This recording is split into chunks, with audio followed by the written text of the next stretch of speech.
আজকে আমরা এসেছিলাম মাথাভাঙা তৃষ্ণাতে। আমি আর আমার বেস্ট ফ্রেন্ড। আর এখানে এসে আমরা একটু পোজ দিয়ে নিচ্ছিলাম। মানে কোথাও গেলে পোজটা তো দিতেই হবে। পোজটা তো মাস্ট, তাই না?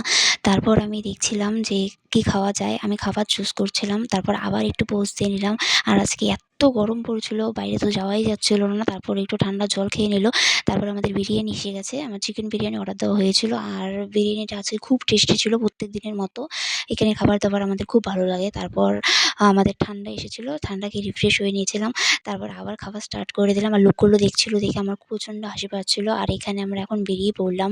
আর রাস্তায় বেরিয়ে যেতে, যেতে একটু ভিডিও করে নিলাম। আর সন্ধ্যা হয়ে যাচ্ছিল, তাই আমাদের তাড়াতাড়ি বাড়ি পৌঁছতে হবে। সন্ধ্যার আগেই পৌঁছতে হবে। তারপর রাস্তায় আমরা খুব সুন্দর ভিউ দেখতে পেয়েছিলাম। আকাশটা খুব সুন্দর লাগছিল আজকে। আর একটু পরে তো সন্ধ্যা হয়ে যাবে। সন্ধ্যার টাইমে তো আকাশটা খুব সুন্দরই লাগে। তারপর একটু ভিডিও করে নিলাম। তারপর আবার আকাশটা খুব সুন্দর লাগছিল দেখে আবার একটু ভিডিও করে নিলাম।